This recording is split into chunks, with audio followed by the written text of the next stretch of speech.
Assalamualaikum warahmatullahi wabarakatuh. Sobat Ndebaronis, kamu pasti tahu kan beberapa aktor, aktris, maupun grup musik dari negeri ginseng, Korea.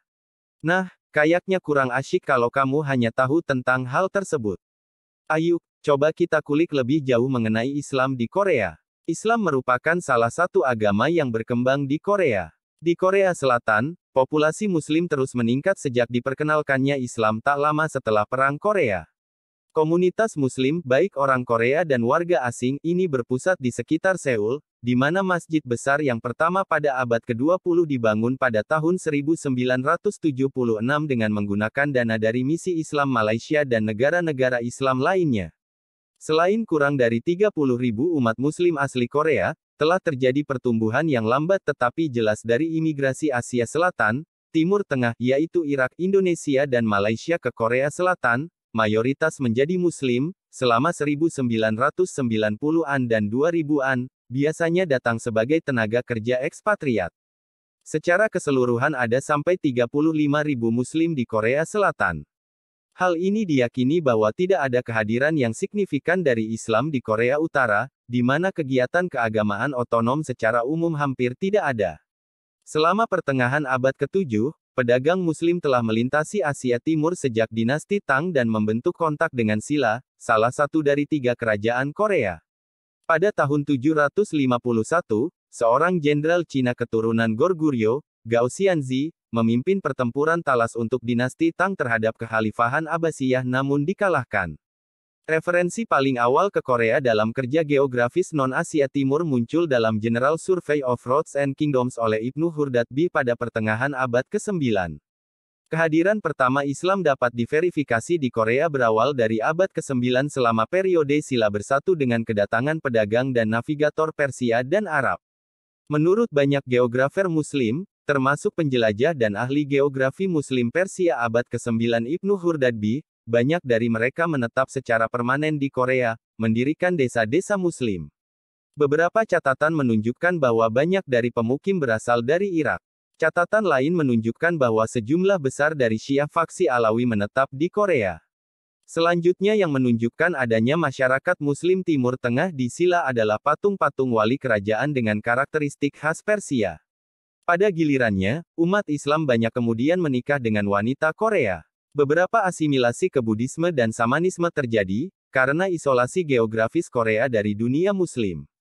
Hubungan perdagangan antara dunia Islam dan semenanjung Korea dilanjutkan dengan kerajaan Goryeo sampai abad ke-15. Akibatnya, sejumlah pedagang Muslim dari Timur Dekat dan Asia Tengah menetap di Korea dan mendirikan keluarga di sana. Setidaknya satu klan utama Korea, keluarga Chang keluarga dengan tempatnya di desa Toksu, mengklaim keturunannya dari keluarga Muslim. Beberapa Muslim Hui dari Cina juga tampaknya telah tinggal di kerajaan Goryeo. Pada 1154, Korea termasuk dalam Atlas Dunia Geografer Arab Muhammad Al-Idrisi, Tabula Rogeriana. Peta tertua dunia Korea, Kang Nido, menarik pengetahuan dari kawasan barat dari karya geografi Islam. Kontak kecil dengan masyarakat mayoritas Muslim, khususnya Uighur, berjalan terus dan semakin dekat. Satu kata untuk Islam dalam bahasa Korea, Hugyo berasal dari Huihe, nama bahasa Tionghoa tua untuk Uighur. Selama akhir periode Goryeo, ada masjid di ibu kota Gaeseong. Selama kekuasaan Mongol di Korea, Mongol sangat bergantung pada Uighur untuk membantu mereka menjalankan kerajaan besar mereka karena orang Uighur berpengalaman dalam mengelola jaringan perdagangan yang diperluas. Setidaknya 2 orang Uighur tinggal di Korea secara permanen dan menjadi nenek moyang dari 2 klan Korea. Salah satu imigran Asia Tengah di Korea awalnya datang ke Korea sebagai asisten seorang putri Mongol yang telah dikirim untuk menikahi Raja Chungnyeol. Dokumen Goryeo mengatakan bahwa nama aslinya adalah Samga. Tetapi, setelah ia memutuskan untuk tinggal di Korea, Raja menganugerahinya nama Korea Yang Sunyong, yang menikah dengan seorang Korea dan menjadi nenek moyang pendiri klan Deoksuyang. Klannya menghasilkan banyak pejabat tinggi dan cendekiawan Konfusianisme yang dihormati selama berabad-abad. 25 generasi kemudian, sekitar 30.000 warga Korea melihat kembali ke belakang Yang Sunyong sebagai leluhur dari klan mereka. Mereka sadar bahwa ia bukan penduduk asli Korea. Banyak yang percaya bahwa ia adalah seorang Muslim Arab. Namun, tidak ada bukti pengaruh Islam pada tradisi keluarga Deoksuyang.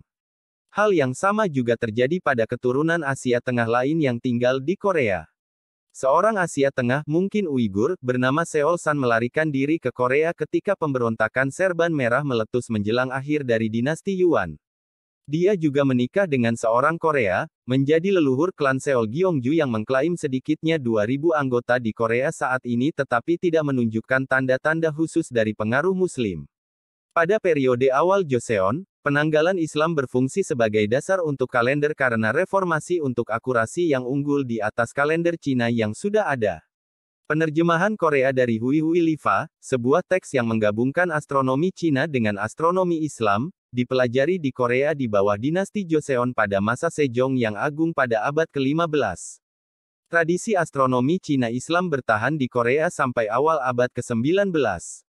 Namun, karena isolasi politik dan geografis Korea selama periode Joseon, Islam akhirnya lenyap di Korea sampai diperkenalkan kembali pada abad ke-20. Hal ini diyakini bahwa banyak praktik-praktik keagamaan dan ajaran tidak dapat bertahan. Namun, pada abad ke-19, pemukim Korea di Manchuria melakukan kontak kembali dengan Islam, ini menjadi Muslim Korea pertama pada zaman modern. Catatan paling awal dari Muslim asli Korea berawal dari abad ke-19, ketika ada sebuah komunitas Muslim yang signifikan yang menempatkan dirinya di Manchuria. Kelompok ini meliputi keturunan pedagang Asia Tengah yang telah menetap di kota-kota Manchuria. Di sanalah warga Korea asli pertama kali datang untuk menerima Islam sebagai agama mereka. Namun, itu hanya setelah Perang Korea bahwa Islam mulai tumbuh secara signifikan di Korea. Islam diperkenalkan ke Korea oleh Brigade Turki yang datang untuk membantu Korea selama perang. Sejak itu, Islam telah terus tumbuh di Korea dan diadopsi oleh kalangan penduduk asli Korea yang cukup signifikan. Selama Perang Korea, Turki mengirim sejumlah besar pasukannya untuk membantu Korea Selatan di bawah perintah PBB, yang disebut Brigade Turki. Selain kontribusi mereka di medan perang, Turki juga membantu dalam pekerjaan kemanusiaan, membantu mengoperasikan sekolah selama waktu perang untuk anak yatim korban perang. Tak lama setelah perang, beberapa orang Turki yang bertugas di Korea Selatan sebagai pasukan penjaga perdamaian PBB mulai mengajar di Korea tentang Islam. Pada awal mengubahnya mendirikan Korea Muslim Society pada tahun 1955, pada saat di mana masjid pertama di Korea Selatan didirikan. Korea Muslim Society tumbuh cukup besar untuk menjadi Korea Muslim Federation pada tahun 1967. Pada tahun 1962, pemerintah Malaysia menawarkan hibah sebesar $33.000 untuk sebuah masjid yang akan dibangun di Seoul. Namun, rencana itu gagal karena inflasi. Tidak sampai 1970-an, ketika hubungan ekonomi Korea Selatan dengan banyak negara Timur Tengah menonjol, menunjukkan bahwa minat terhadap Islam mulai bangkit kembali. Beberapa warga Korea yang bekerja di Arab Saudi masuk Islam, ketika mereka menyelesaikan masa tugas kerja mereka dan kembali ke Korea, mereka didukung sejumlah Muslim penduduk asli. Masjid Pusat Seoul akhirnya dibangun di Seoul lingkungan Itaewon pada tahun 1976. Saat ini ada juga masjid di Busan, Anyang, Gwangju, Jeonju dan Daegu. Menurut Lee Hee-soo, Presiden Korea Islam Institute, ada sekitar 40.000 Muslim yang terdaftar di Korea Selatan, dan sekitar 10.000 diperkirakan penganut yang sangat aktif. Korea Muslim Federation (KMF) mengatakan akan membuka sekolah dasar Islam pertama bernama SD Pangeran Sultan bin Abdul Aziz pada Maret tahun 2009 dengan tujuan membantu Muslim di Korea belajar tentang agama mereka melalui kurikulum sekolah resmi. Rencana sedang dilakukan untuk membuka sebuah pusat budaya, sekolah menengah dan bahkan universitas. Abdullah Al-Aifan, Duta Besar Arab Saudi di Seoul, menyerahkan $500.000 untuk KMF atas nama pemerintah Arab Saudi. Jauh sebelum dibentuknya sekolah formal berupa SD, sebuah madrasah bernama Madrasah Sultan bin Abdul Aziz, telah berfungsi sejak tahun 1990 dan disitulah anak-anak diberi kesempatan untuk belajar bahasa Arab, budaya Islam, dan Inggris. Banyak Muslim Korea yang mengatakan gaya hidup mereka yang berbeda membuat mereka lebih menonjol daripada yang lain dalam masyarakat. Namun, kekhawatiran terbesar mereka adalah prasangka yang mereka rasakan setelah serangan tanggal 11 September pada tahun 2001. Dalam Arirang TV, sebuah stasiun TV Korea juga membuat laporan 9 menit pada Imam Hak Abdu dan Islam di Korea. Bagaimana pendapat kamu tentang pengetahuan yang diambil dari web Wikipedia tadi? Apakah menambah ilmu? Semoga saja demikian. Jangan lupa like, share, dan subscribe channel Nde Baronisia. Terima kasih. Wassalamualaikum warahmatullahi wabarakatuh.